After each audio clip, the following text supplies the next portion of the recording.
বাংলাদেশের রাজনীতির আকাশে এখন ঘন কালো মেঘের আনাগোনা। ক্যালেন্ডারের পাতায় আগামী 12ই ফেব্রুয়ারি দিনটি লাল কালিতে চিহ্নিত হয়ে আছে, যা নির্ধারণ করবে আগামীর বাংলাদেশের ক্ষমতার মসনদ। দ্বাদশ জাতীয় সংসদ নির্বাচন কড়া নাড়ছে দরজায়, চারদিকে সাজ সাজ রব। অথচ ঠিক এই মহেন্দ্রক্ষণেই দেশের ইসলামপন্থী রাজনীতির সবচেয়ে বড় শক্তি হিসেবে পরিচিত জামাতে ইসলামীর নেতৃত্বাধীন 11 দলীয় জোটের ভেতরে ঘটে চলেছে এক অভাবনীয় ও শ্বাসরুদ্ধকর নাটক। রাজনীতির দাবা খেলায় এখন এক অদ্ভুত ও ভীতি জাগানিয়া অচলাবস্থা বিরাজ করছে, যা কেবল জোটের নেতাদের ঘুম হারাম করেনি, বরং ভাবিয়ে তুলেছে দেশের আপামর জনসাধারণ ও রাজনৈতিক বিশ্লেষকদের। বাইরে থেকে যে জোটকে ইস্পাত কঠেন ঐক্যের প্রতীক মনে করা হচ্ছিল, তার ভেতরের চিত্রটি এখন এতটাই ভঙ্গুর যে মনে হচ্ছে সামান্য এক ফুৎকারেই তাসের ঘরের মতো ভেঙে পড়বে দীর্ঘদিনের পরিশ্রমে গড়া এই রাজনৈতিক দুর্গ। নির্বাচনের মাঠে ক্ষমতাসীনদের এক চুলও ছাড় না দেওয়ার হুঙ্কার দিয়ে যে ঐক্যের যাত্রা শুরু হয়েছিল, তা এখন প্রতিপক্ষের আঘাতের আগেই নিজেদের অভ্যন্তরীণ কোন্দল আর অবিশ্বাসেই রক্তাক্ত।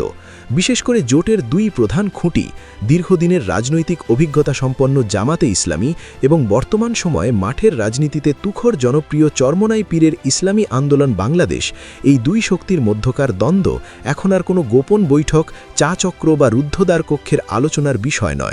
এই দ্বন্দ্বের লাভা এখন আগ্নেয়গিরির মতো বিস্ফোরিত হয়ে আছড়ে পড়েছে রাজপথে, ছড়িয়ে পড়েছে সোশ্যাল মিডিয়ায় এবং আঘাত করছে তৃণমূলের লক্ষ লক্ষ কর্মীর আবেগে।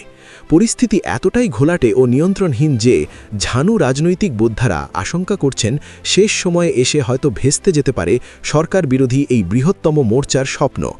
রাজনীতির অন্দরমহলে কান পাতলেই এখন শোনা যাচ্ছে তীব্র হাহাকার, দীর্ঘশ্বাস আর শেষ মুহূর্তের হিসেব নিকেশের গরম খবর। এই মহানাটকের মূল সংঘাতের কেন্দ্রবিন্দুতে রয়েছে আসন ভাগাভাগির এক অত্যন্ত জটিল ও কঠিন সমীকরণ। ইসলামী আন্দোলন বাংলাদেশ, যারা বিগত কয়েক বছরে সিটি কর্পোরেশন থেকে শুরু করে ইউনিয়ন পরিষদ পর্যন্ত বিভিন্ন স্থানীয় সরকার নির্বাচনে নিজেদের সাংগঠনিক সক্ষমতা ও জনপ্রিয়তার জানান দিয়েছে, তারা এবার নিজেদের প্রাপ্য বুঝে নিতে বিন্দুমাত্র ছাড় দিতে রাজি নয়। চরমোনাই পীরের দলের নীতি নির্ধারকদের স্পষ্ট ও দ্ব্যর্থহীন কথা হল, সারা দেশে তাদের যে বিশাল ও নিবেদিত প্রাণ কর্মী বাহিনী রয়েছে, যে জনসমর্থন তারা মাঠ পর্যায়ে তৈরি করেছে, তাতে 70টি আসনের দাবি কোনো মতেই অযৌক্তিক বা বিলাসিতা নয়। দলটির তৃণমূলের নেতাকর্মীরা মনে করেন তাদের সাংগঠনিক শক্তি, রাজপথের লড়াকু ইমেজ এবং হাতপাখার জনপ্রিয়তাকে জোটের প্রধান শরিকরা ইচ্ছাকৃতভাবে অবমূল্যায়ন করার চেষ্টা করছে। তাদের মতে জামাতে ইসলামীর দাক্ষিণ্যে বা করুণায় সামান্য কিছু আসন নিয়ে নির্বাচনে যাওয়ার চেয়ে এককভাবে লড়ে নিজেদের শক্তি প্রদর্শন করা অনেক বেশি সম্মানের এবং ভবিষ্যতের জন্য লাভজনক। তারা মনে করেন তাদের দল এখন আর কারও উপর নির্ভরশীল কোনো ছোট দল নয়, বরং তারা নিজেরাই এখন রাজনীতির নিয়ামক শক্তি। মুদ্রার উল্টো পিঠে জোটের চালকের আসনে থাকা জামাতে ইসলামী পড়েছে এক মহাসংকটে। তাদের অবস্থা এখন শ্যাম রাখি না কুল রাখির মতো। একদিকে দীর্ঘদিনের পরিকল্পিত জোট রক্ষা করা তাদের জন্য অপরিহার্য, অন্যদিকে নিজেদের রাজনৈতিক আধিপত্য ও কর্তৃত্ব বজায় রাখাও সমান জরুরি। জামাতের তুখর নীতি নির্ধারকরা ৪৫টি আসনের বেশি ইসলামী আন্দোলনকে ছাড়তে কিছুতেই রাজি নন। তাদের যুক্তি হল, নির্বাচনের রাজনীতিতে আবেগের চেয়ে কৌশল ও পরিসংখ্যান অনেক বেশি গুরুত্বপূর্ণ। জামাত মনে করে তাদের নিজস্ব ভোট ব্যাংক, ক্যাডার ভিত্তিক সাংগঠনিক কাঠামো এবং নির্বাচনী জয়ের অতীত পরিসংখ্যান বিচার করলে ইসলামী আন্দোলনের ৭০টি আসনের দাবিটি সম্পূর্ণ অবাস্তব ও আবেগপ্রসূত। তারা আশঙ্কা করছেন ইসলামী আন্দোলনকে এত বিপুল সংখ্যক আসন ছেড়ে দিলে জোটের ভারসাম্য নষ্ট হবে এবং ভবিষ্যতে জামাতের নেতৃত্ব চ্যালেঞ্জের মুখে পড়বে। এই দুই মেরুর অনড় অবস্থানে তৈরি হয়েছে এক বিশাল ফাটল, যা জোড়া লাগানো এখন প্রায় অসম্ভব মনে হচ্ছে। চরমোনাই পীর এবং তার দলের শীর্ষ নেতারা ইতিমধ্যেই প্রকাশ্যে জোটের ভূমিকা এবং জামাতের বড় ভাই সুলভ আচরণ নিয়ে প্রশ্ন তুলেছেন। মাঠ পর্যায়ের কর্মীদের মধ্যে দামা বাঁধছে তীব্র ক্ষোভ। তারা স্লোগান তুলছেন, কারো দয়ায় নয়, হাত পাখা নিয়ে একলা চলো। এই টানাপোড়েনের নাটকে ক্লাইম্যাক্স বা চরম উত্তেজনার মুহূর্তটি তৈরি হয় গত 14ই জানুয়ারি। সেদিন পূর্ব ঘোষিত একটি অত্যন্ত গুরুত্বপূর্ণ সংবাদ সম্মেলন হওয়ার কথা ছিল, যেখানে জোটের আসন বণ্টনের চূড়ান্ত রূপরেখা দেশবাসীর সামনে তুলে ধরার কথা। হাজারো ক্যামেরা, সাংবাদিক এবং কোটি কোটি মানুষ অধীর আগ্রহে অপেক্ষা করছিল সেই ঘোষণার জন্য। কিন্তু ঠিক শেষ মুহূর্তে কোনো সুনির্দিষ্ট ও বিশ্বাসযোগ্য কারণ দর্শানো ছাড়াই অত্যন্ত নাটকীয়ভাবে সেই সংবাদ সম্মেলন স্থগিত করা হয়। এই আকস্মিক পিছুটান বা ইউ-টার্ন প্রমাণ করে যে পর্দার আড়ালে পরিস্থিতি কতটা ভয়াবহ আকার ধারণ করেছে। রাজনৈতিক বিশ্লেষকরা মনে করছেন এই স্থগিতাদেশ আসলে জোটের আনুষ্ঠানিক ভাঙনের প্রথম ঘণ্টা বাজিয়ে দিয়েছে। মূলত চরমোনাই পীরের কঠোর ও আপোষবিহীন অবস্থানের কারণেই সমঝোতার সব ফর্মুলা, সব প্রস্তাবনা ব্যর্থ হচ্ছে বলে ভেতরের খবর। তবে এই ভাঙনের বিষাদ সিন্ধু কেবল এই দুই দলের মধ্যেই সীমাবদ্ধ নেই, তা ভাইরাসের মতো সংক্রমিত হয়েছে জোটের অন্যান্য শরিকদের মধ্যেও। বিশেষ করে কওমি মাদ্রাসা ভিত্তিক রাজনীতির অন্যতম পরিচিত মুখ মাওলানা মামুনুল হকের দল বাংলাদেশ খেলাফত মজলিসও এখন নিজেদের হিসেব কষতে ব্যস্ত।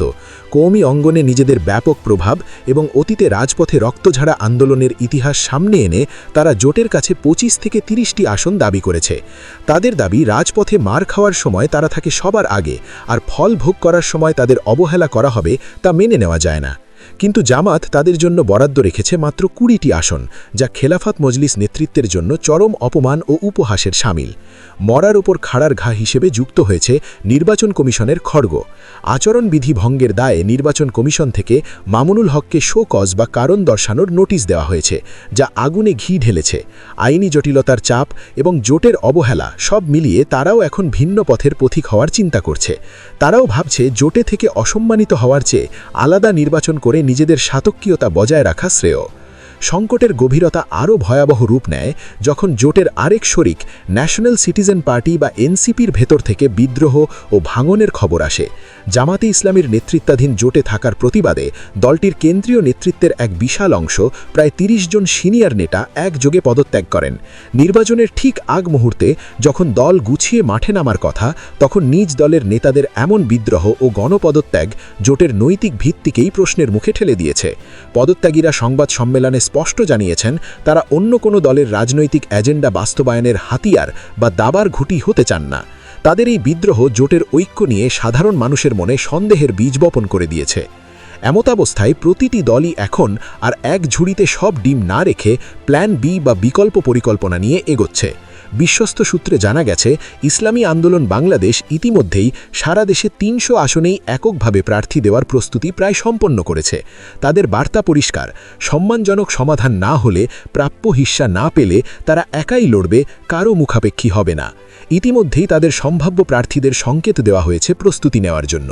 খেলাফত মজলিসও একই পথে হাঁটছে, যদিও নেতারা এখনও সংবাদ মাধ্যমের সামনে কৃত্রিম হাসি হেসে মুখে বলছেন যে আলোচনার দরজা খোলা, সমঝোতা হবে, কিন্তু বাস্তব চিত্র ও মাঠের খবর বলছে সম্পূর্ণ ভিন্ন কথা। 12ই ফেব্রুয়ারি যত এগিয়ে আসছে, ততই জোটের ভবিষ্যৎ অন্ধকারাচ্ছন্ন ও নিশ্চিত হয়ে পড়ছে। এখন দেখার বিষয়, রাজনীতির এই শেষ লগ্নে এসে কি কোনো অলৌকিক সমঝোতা হবে, নাকি নেতৃত্বের অহংকার, আসনের লোভ আর পারস্পরিক অবিশ্বাসের লড়াইয়ে ভেঙে খান হয়ে যাবে সরকার বিরোধী এই বৃহত্তম ইসলামী জোট। যদি জোট ভেঙে যায়, তবে তা কি নির্বাচনের ফলাফলে কোনো বড় বিপর্যয় ডেকে আনবে, নাকি আলাদা নির্বাচন করে দলগুলো তাদের প্রকৃত শক্তি প্রমাণ করতে সক্ষম হবে? রাজনীতির এই শ্বাসরুদ্ধকর, রোমাঞ্চকর ও অনিশ্চিত পরিস্থিতির দিকে তাকিয়ে আছে পুরো দেশ, তাকিয়ে আছে বিশ্ব।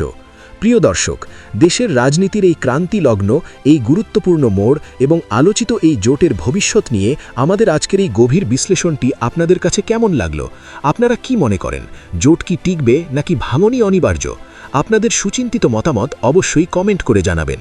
পরিস্থিতি প্রতিনিয়ত পাল্টাচ্ছে, প্রতি মুহূর্তেই আসছে নতুন নতুন সব নাটকীয় খবর। তাই নির্বাচনের আগ মুহূর্তের যে কোনো ব্রেকিং নিউজ, ভেতরের খবর এবং এক্সক্লুসিভ আপডেট সবার আগে পেতে আমাদের এই ভিডিওটি শেয়ার করুন এবং চ্যানেলটি সাবস্ক্রাইব করে আমাদের সঙ্গেই থাকুন। সত্য ও বস্তুনিষ্ঠ সংবাদ নিয়ে আমরা আছি আপনার পাশে। ধন্যবাদ।